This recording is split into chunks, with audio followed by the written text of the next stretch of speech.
Welcome to The Death of Miss Whitmore, written by Afonso Carvalho and Ryland Mason. A Detective Shepard Rogers locked room murder mystery.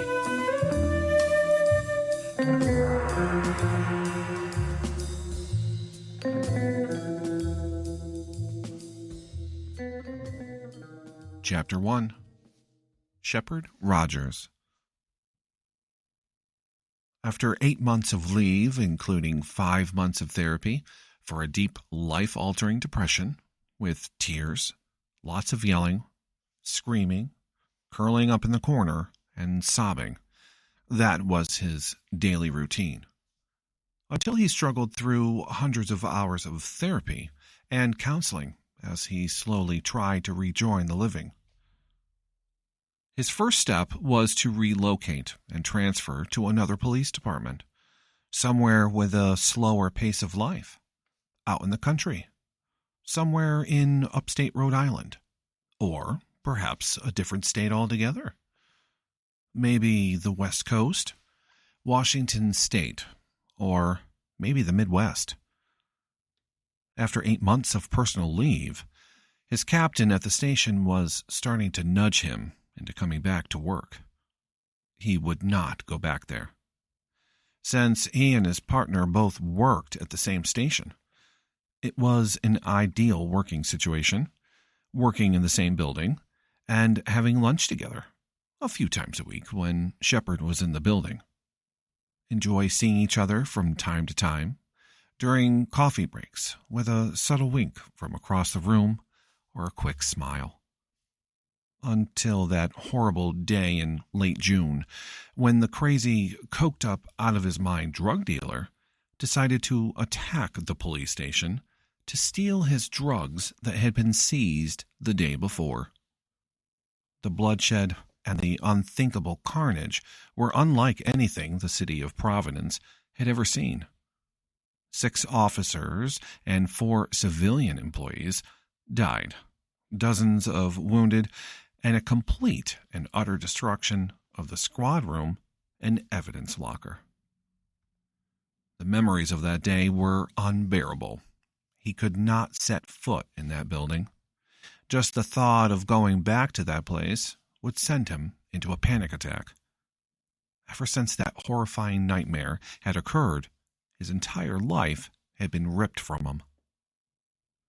For the past 3 months, Shepard has been online, scouring the police station's national database, sending out resumes, copies of his police files, commendations, and 4 years of his annual reviews from Captain Benson.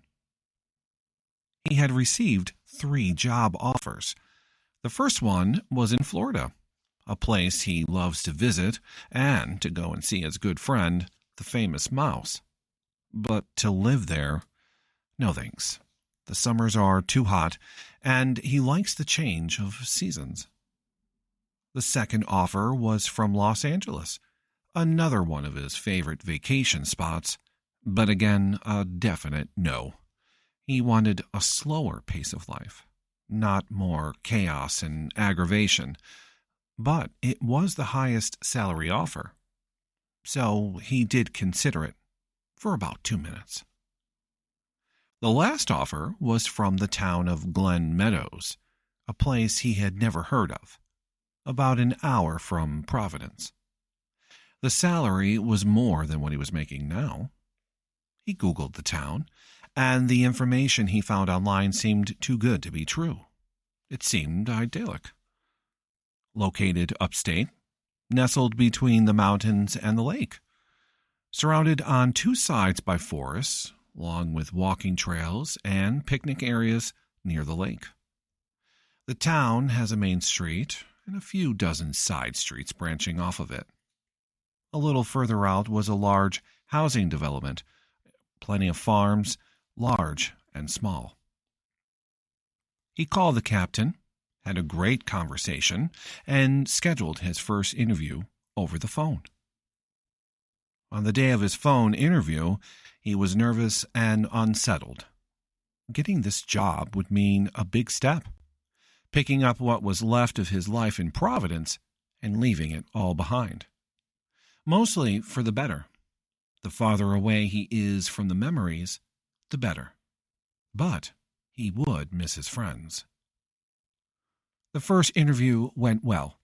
They talked about his qualifications, but Captain Bob Plant was more interested in hearing Shepard talk about some of his cases, about his methods and procedures.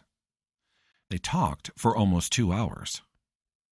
Feeling pleased with the call, they said their goodbyes. A day later, he was invited to visit Glen Meadows, take a tour, and have his final interview. On the day of his final interview, he arrived in town 2 hours early. He wanted to drive around town, check out the town center, take a ride by the lake, and check out the recreational activities. Returning to the town center and finding a place to park, he then walked down the main street, popped into a small cafe, and grabbed a coffee. He then continued to take in the sights of the town, the small shops along the main street. The barber shop with its old-fashioned barber pole spinning out front, and a smiling barber working inside. The friendly townfolk offered greetings as they walked by. The feel of a close-knit community was all around him. The warmth and pleasant feeling of home.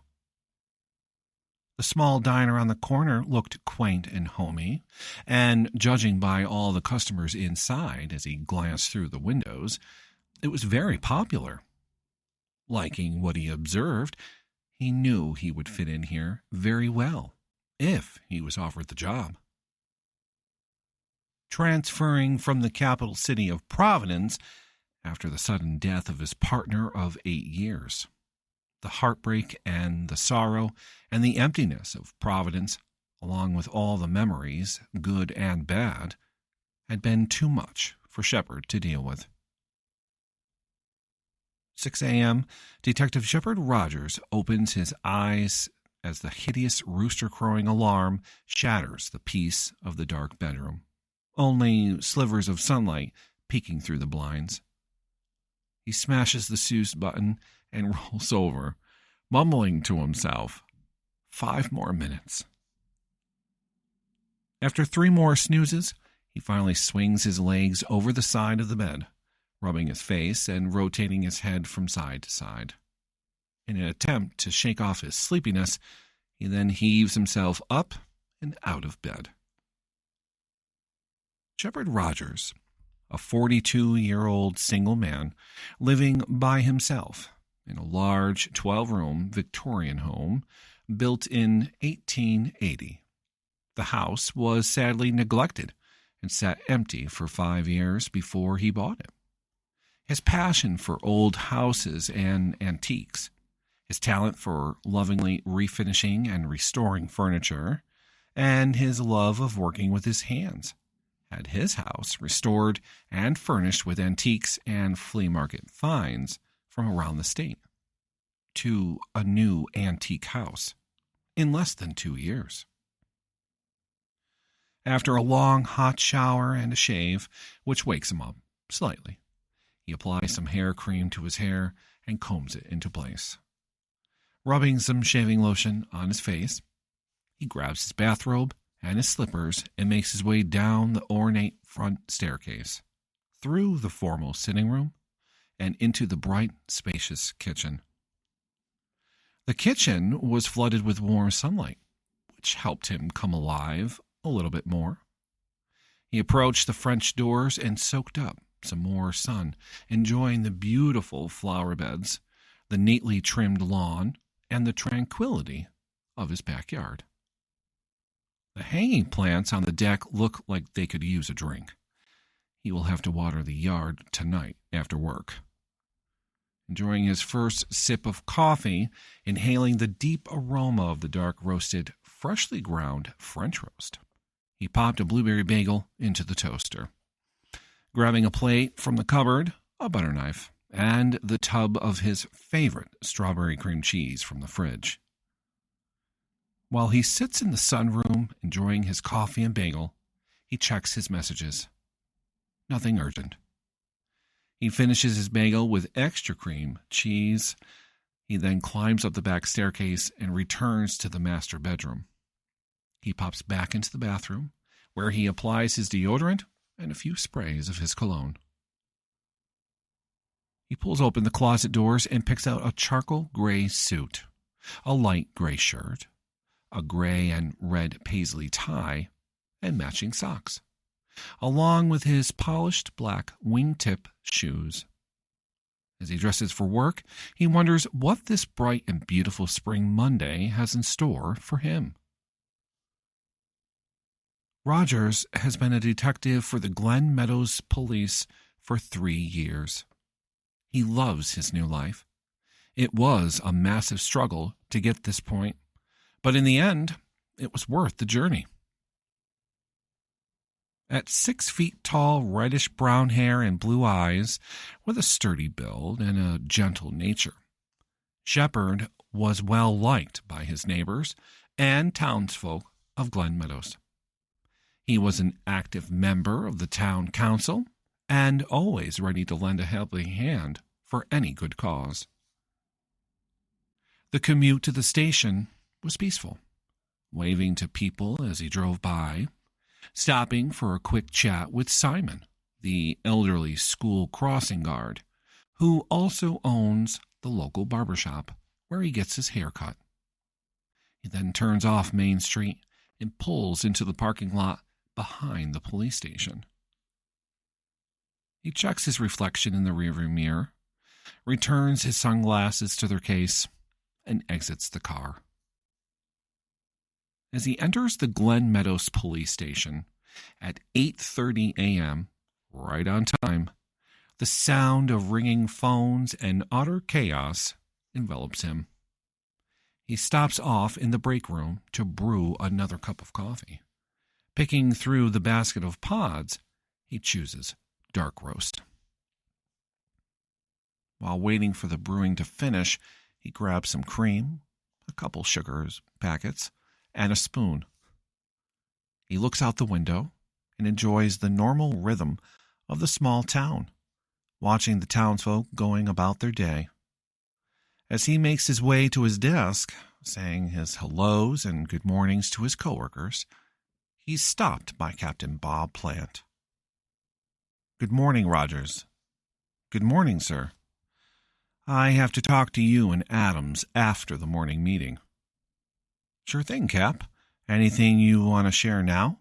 asked Rogers.